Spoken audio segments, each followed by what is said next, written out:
Hi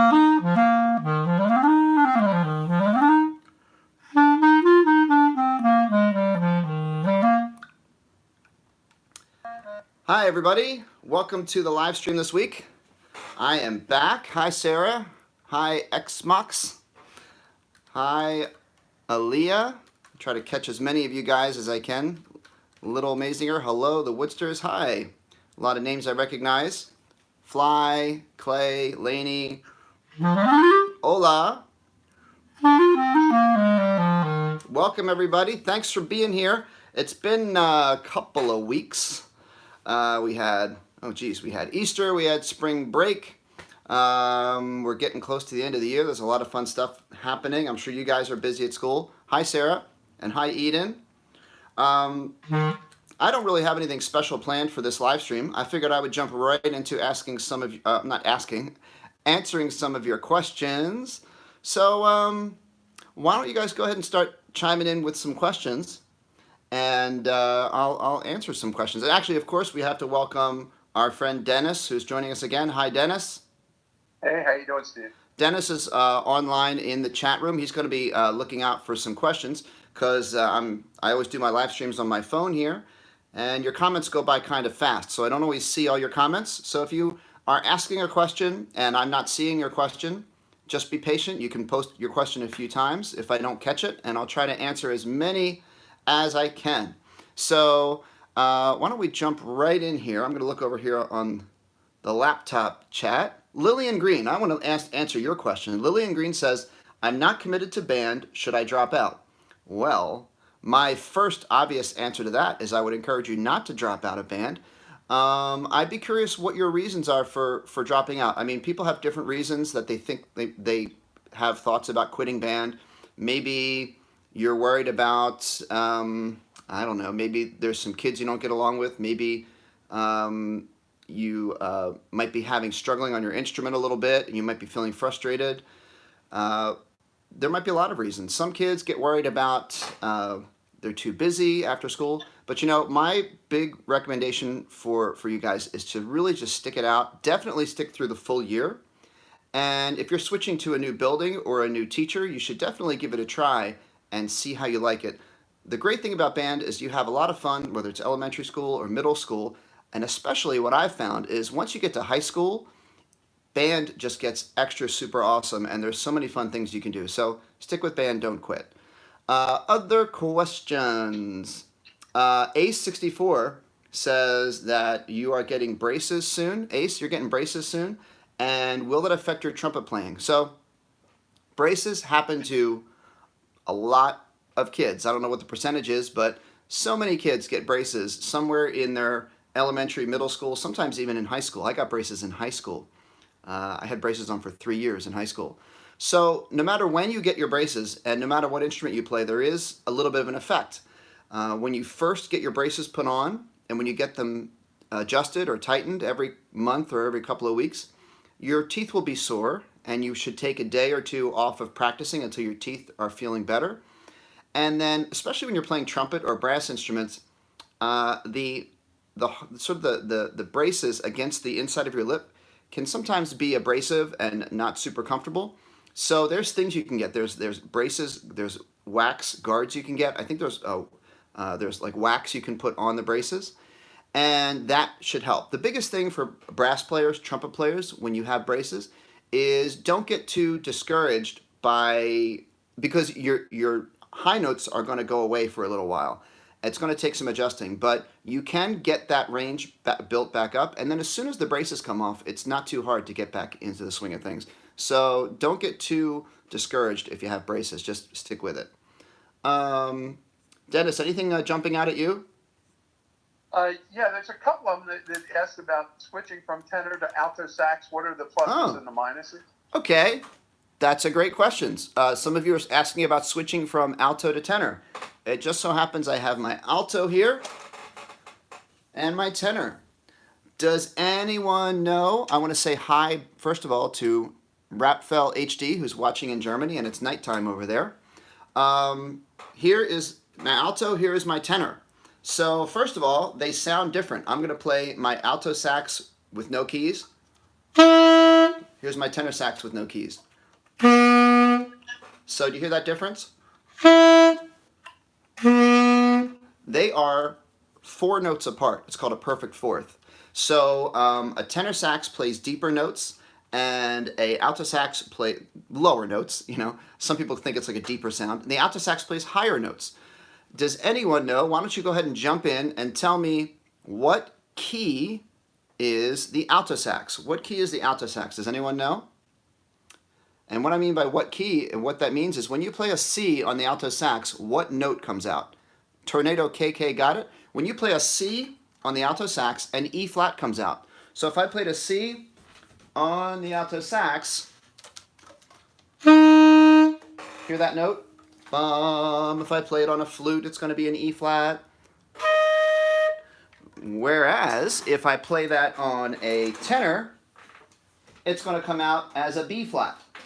Here's my tenor. Very good. Joshua got, I see Joshua's answer. Someone else, I'm sure a bunch of other people got the answer too. When I play a C on a tenor sax, that is a B flat on a flute or a piano. So, to answer your question, the keys on alto sax and tenor sax and bari sax and soprano sax are all the same, almost 99% the same. So it's really easy to switch from one to the other. So I do recommend, though, you talk to your band director and ask your band director what they need in the band. Because we know in a band we have to have good balance of instruments. So if you have a lot of alto saxes in your band and your teacher needs more tenor saxes, you could ask to switch to tenor, and they might let you do that. Or baritone sax. Soprano sax, you really don't switch to that and do it only soprano sax. Soprano sax is usually an instrument that someone plays alto sax in a concert band, and then on some songs or some pieces there might be a soprano sax part, and you would pick up a soprano sax and play it for that song. So I wouldn't recommend for a band situation, a school band, that you switch to just soprano sax. Usually you have to double. Okay. Let's see. Kenneth Quadrado is asking for tips on alto sax. Kenneth, you got an alto sax and you're confused about it? My first recommendation is that you could watch my tutorial videos. I have a couple of videos on just the basics of alto sax, so just look on my channel for beginner alto sax lessons. And you learn how to hold it, you learn how to make the mouth position, the embouchure, the band face, and then we learn some basic notes. The first basic notes we learn, okay, so on an alto sax, you want to go for, see this tiny button right here?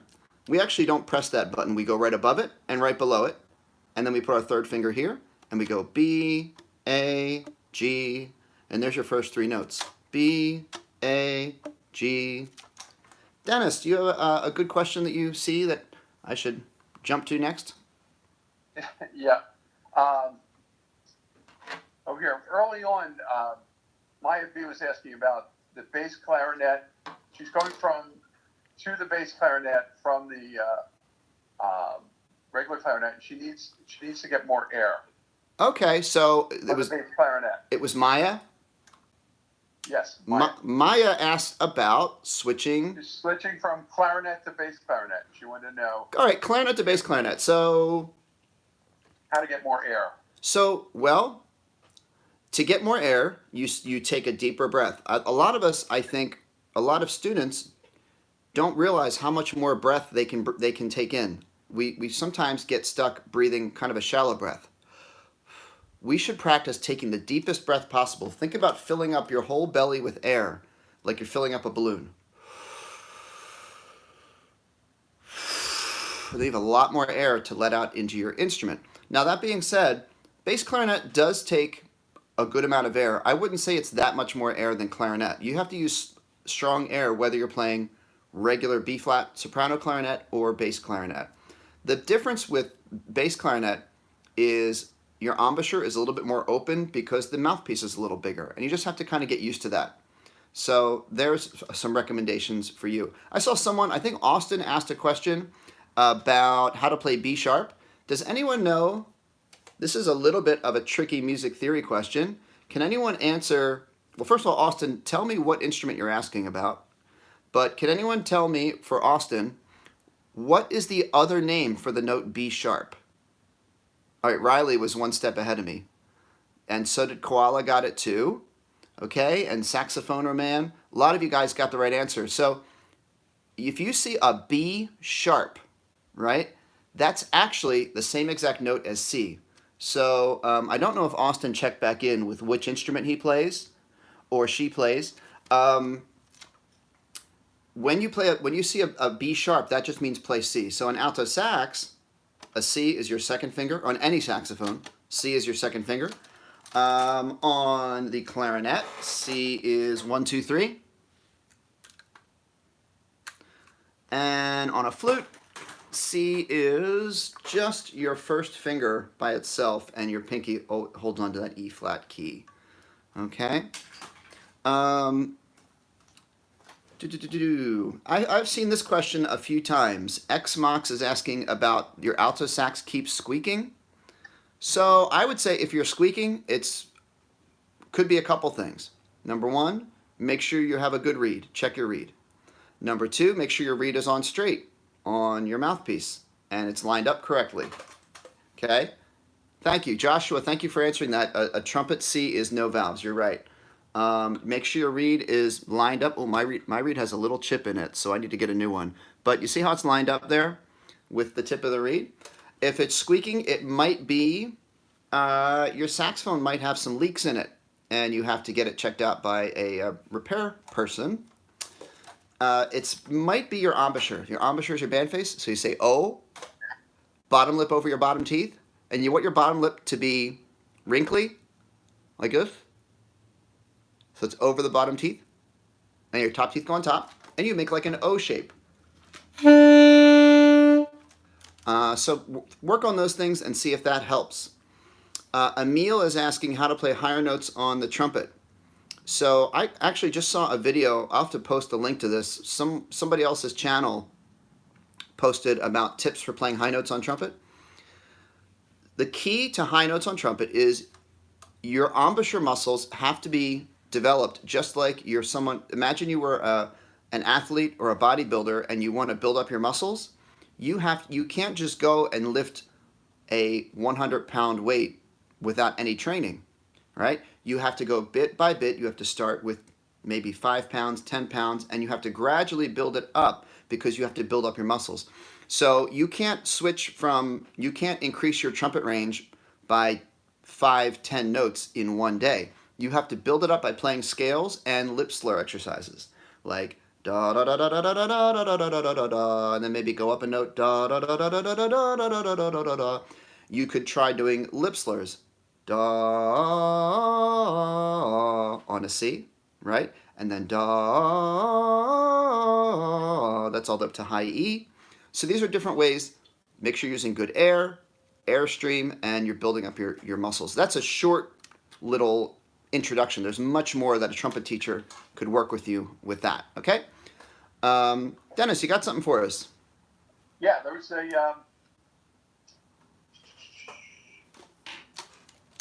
hold on, I had it. Oh, any advice on writing solos?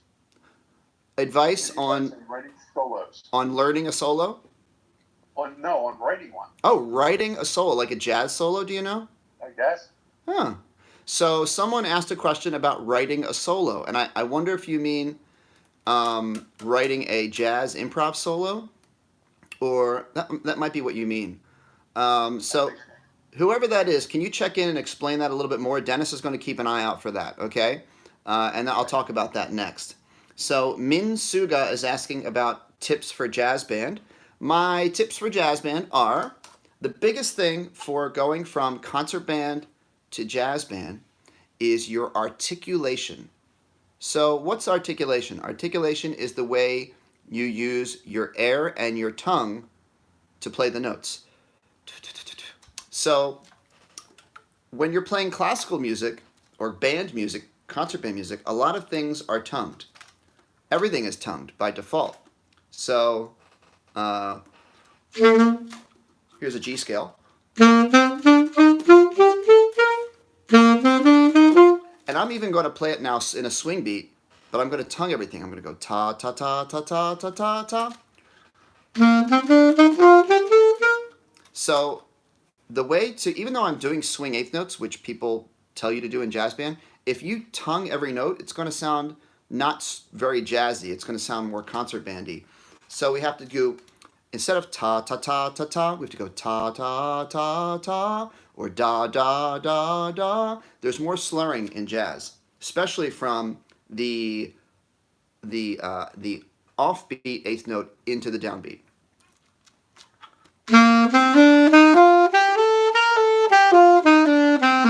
Da da da da. So articulation is really going to help you do better in jazz band. Dennis, did you see anyone check in with that solo question? No, I didn't see them. They were. Okay. I'm sorry, I didn't. Okay. If feel free to jump in if you do see it. So there was a lot. There's a number of questions about concerts coming up. One person was asking me, "How do I do well in my last concert on Tuesday?" He wants to really make his teacher proud. Okay. This. Hey, you might have some tips. Good. Hey, can you all? Maybe it's the best hacker who just checked in and said that they're nervous. How about you all check in and let me know if you have a concert coming up. I bet you all have spring concerts coming up. So I want to hear about your concerts and what you think about them. Hopefully you're excited. It's very normal to be nervous about a concert, and a little bit of nervousness is actually good, because what the nervousness is it's you wanting to do a good job, right? You're maybe a little nervous that you're not going to do a good job. So the good news is that little bit of nervousness hopefully will motivate you to practice. So the more you practice before the concert, the less likely you're going to hit a wrong note in the concert. So that's number one. Practice as much as you can to really pick out those notes that you don't know, get them on your instrument, get confident with them. Circle the things with pencil. With a pencil, you can circle your music on the spots that you need to work on, or you can write in a sharp or a flat if you think you're going to forget it. So you do all that work before the concert.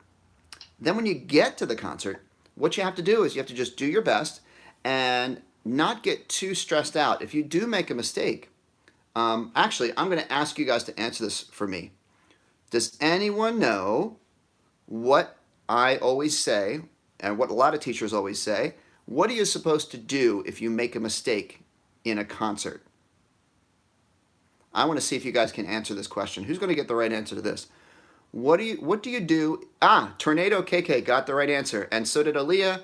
You keep playing, and there's something else. Good, Mackenzie got it. Mackenzie Baines got it. You have to, and Christopher got it too. You have to act like nothing happened, because a lot of times in a concert, if you're smiling and you look confident, the audience is more comfortable and the audience feels better about what they're hearing. So, but if you make a mistake, right? You make a squeak and you go, right? You make that kind of face. Now, guess what? Everyone in the audience, even if they might not have heard your mistake, now they know you made a mistake because they saw you make a face. So keep playing, pretend like nothing happened, and just make the best of it. All right, so there's my advice for concerts. I hope that helps. Somebody was asking about, I think it's Jennifer Kwan, how do I audition for woodwind ensemble? I think she's from Fullerton College, so we're talking about in the college level. So is there anything you can suggest for her for a woodwind ensemble? Okay, Jennifer Kwan. Yeah, I see that now. So the most important thing for auditioning, I want to answer Laura's question too. Do you see that Laura's question about learning as a 20-year-old beginner? I want to answer that in a minute. Oh, yeah. Where was I? I was talking about, what was I talking about? Woodwind ensemble. Oh yeah. The biggest thing if you have an audition coming up is make sure that you've checked what the audition requirements are. So you whether you ask the director of the ensemble if there's a sheet of paper or if there's a website, that they should, if they're having an audition, they should explain exactly what they expect from you. So as long as you're prepared as much as possible on what they've asked for, whether it's specific scales they want you to play, or they want you to play an etude, maybe something slower and something faster. So make sure you're prepared exactly what they want. And my advice is to go into that audition and have all your stuff ready to go, and just be as confident as you can be. And pretty much the same advice as I gave about playing concerts. Prepare as much as you can, but then once you're there, if you make a mistake, you have to just kind of keep going and not let it fluster you. So I hope that helps. Lara is in Germany and is 20 years old and is asking, is it too late to learn an instrument as a complete beginner? I would say absolutely it's not too late. Matter of fact, I don't know if you saw on my Facebook page, I posted it. By the way, if you guys want to check out my Facebook page, my Twitter, my Instagram, it's there at Dr. Selfridge. I'll give you a shout out if I see a notification here that you've subscribed or you followed me. But on my Facebook page, I had a gentleman, looks like he was a few years older than me, who started learning clarinet just a year ago because he wanted to play with his son in the town band. So now this gentleman started practicing clarinet. Hey, hi Paul, thank you for following me. Started practicing clarinet, and now just a year later, he's playing with his son in the town band. So I think it's totally doable. I know it looks like you're busy. You've got a 9-to-5 job, and you've got a lot of after-school things. The biggest thing for learning a musical instrument is consistency, and I know that's hard in a busy daily life.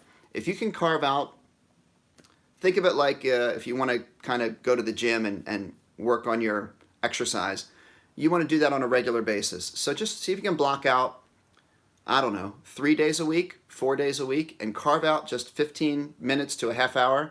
I'd say that'd be minimum, and you'll be surprised at how much you can learn in a couple of weeks, a month, couple months, in a year. That's my advice for you, Laura. I'm curious what instrument you want to learn. Why don't you share with me what instrument you're thinking about learning? We've had a couple people asking about low notes on the sax. So there's the lowest. Yeah, Aaliyah, I see your question. Thank you for being patient, Aaliyah. I saw your question a couple times. So now I'm going to answer it. The low notes on the sax, the biggest problem people have is the low note starts to squeak up to a high note. Sounds like this. This might sound familiar.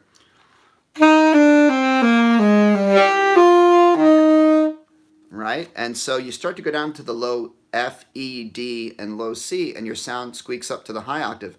That's because your embouchure is, it's because your embouchure is too flat like an M, where your embouchure should be more like an O. And what that does, if you make your embouchure like an O, Laura, thank you for following me on Instagram. You make your embouchure like an O, and that allows the reed to vibrate. The reed needs to vibrate pretty significantly, especially for lower notes. So instead of being too tight and flat with your embouchure, you have to O.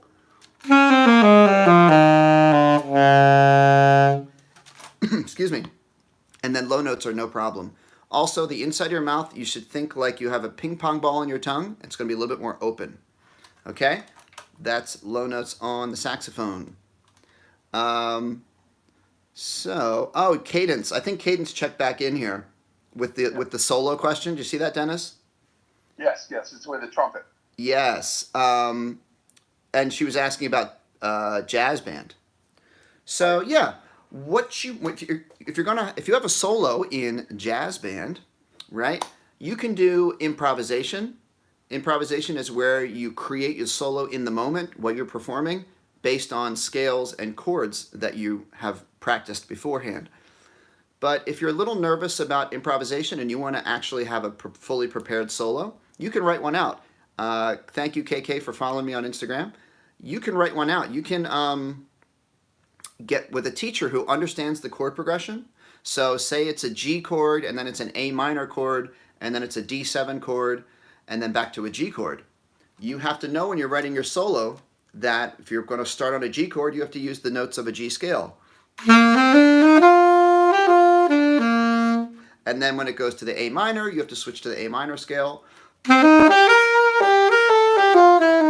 So I just did a little A minor to the D chord and then back to the G. So get with a teacher, someone who knows a little bit more about jazz, and they can guide you and show you how a jazz musician creates a solo based on the chord structure.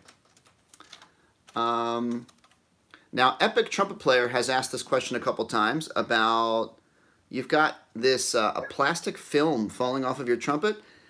I don't know what that is. It might be, I actually don't know what that is. So I would suggest you bring that to a music store with a music shop, or, a repair person, and they can kind of help you out with that. All right. Someone asked about E sharp on saxophone. Who can answer? I can't pronounce that username.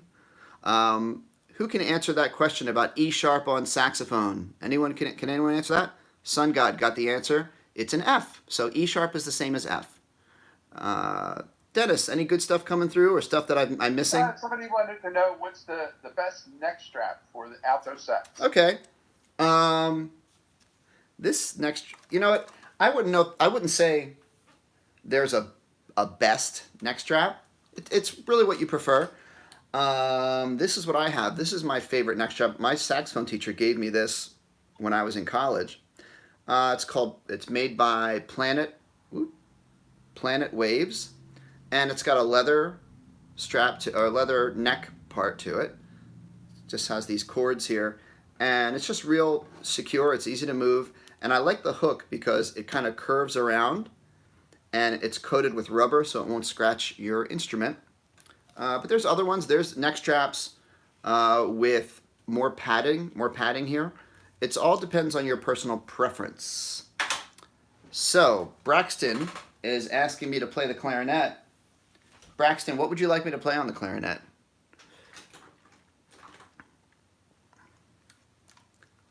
And while I'm waiting for that, Olivia is asking about tips for playing high notes on the trumpet. I'm sorry, on clarinet. Braxton, I don't know that song. Sorry. I could play Jingle Bells. Aaliyah wants Jingle Bells. That's an easy enough one. High notes on the clarinet. Big thing for high notes is you have to have a nice embouchure. You've got your chin nice and flat against the chin, and you've got your corners using lots of air. And the big thing is keep your airflow going really, really strong.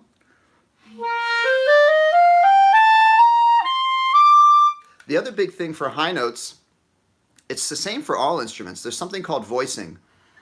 Voicing is the way your tongue and the inside of your mouth is shaped when you play. So everyone, with me right now, I want you to say ah, say e, o, and then imagine like you're yawning.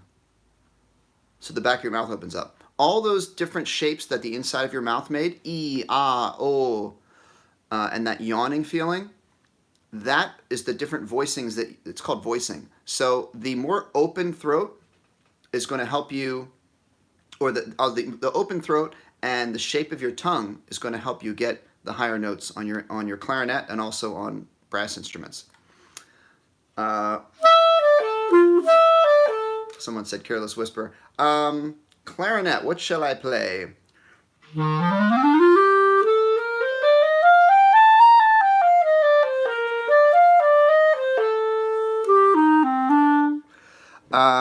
Twinkle, Twinkle, Little Star.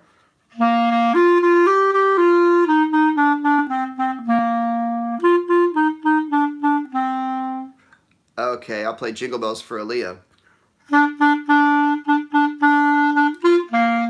Let's see my fingers.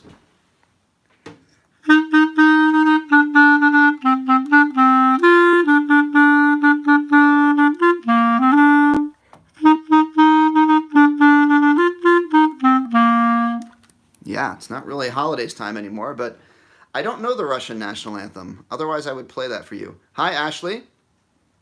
Dennis, can you pop in with another question for me? Yeah, somebody wanted to know how to do a gliss on an alto sax. Oh. Okay. A gliss. I see it. Turbo.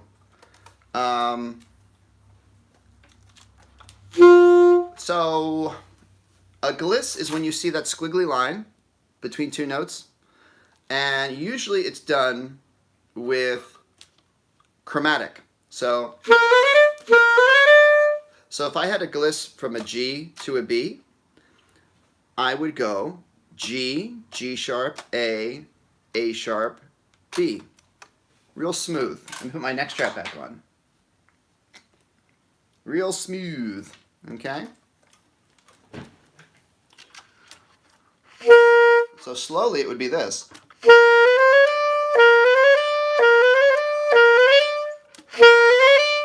So then it makes a effect when you do it fast. And it's usually just chromatic notes. So that's why it's really good to work on your chromatic scale. So, chromatic scale. We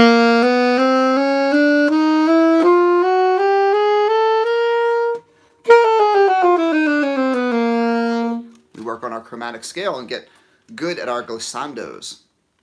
Okay, I wanted to answer the one question someone was asking about E sharp on alto sax. E sharp is an F, and you would do 1, 2, 3, and your first finger. That is an E sharp on saxophone. Someone out there was asking about that. We're getting close to the end of our time. I'll answer a few quick questions. Fire Adam wants Pink Panther on clarinet. I can do that. What reeds do I play on? I play on Van Doren's, and sometimes I play on Diodario reeds or Rico Jazz Select. Here's Pink Panther. Whoa, what happens there? Oh, I got it. Restart. Here we go.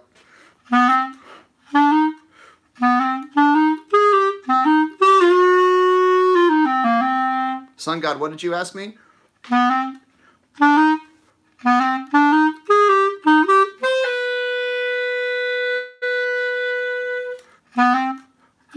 Hi, Francesco.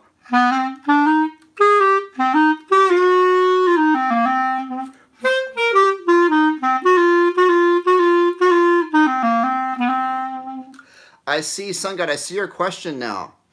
The pros and cons of double and triple tonguing. Well, there really aren't any pros and cons. It's just basically when the music requires it.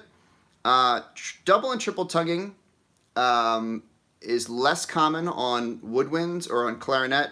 I guess you have to get to really advanced music to get into double tonguing. It's more common on trumpet. Let me tell people, if you don't know what double tonguing is, or triple tonguing, it's when you have really fast notes. Instead of going ta ta ta ta ta ta ta ta ta, if they're eighth notes or 16th notes, you would go ta, but the second one would be the back of your tongue doing a ka. Taka taka taka taka taka taka ta, right? So say ta ka, or two, yeah. People do different syllables, but taka taka taka taka taka taka taka taka taka taka. So you can go really fast.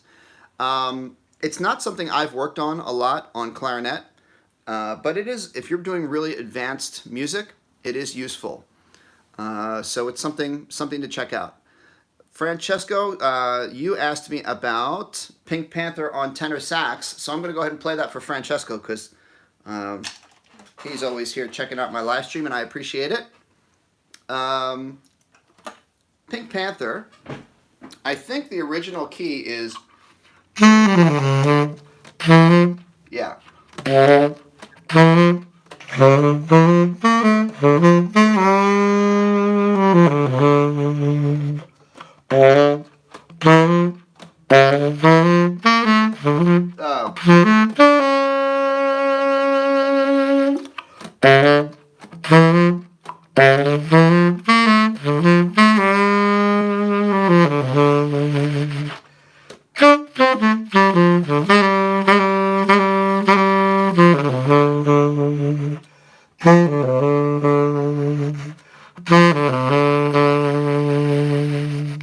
So there's the Pink Panther on tenor sax, and I think that's the original key of, thank you, Francesco. That is the original key of D minor, or E minor for tenor sax. Okay, so we are getting close to the end, and I always like to have my folks check in. So if you wouldn't mind, say hello to the chat room and let me know where you're watching from.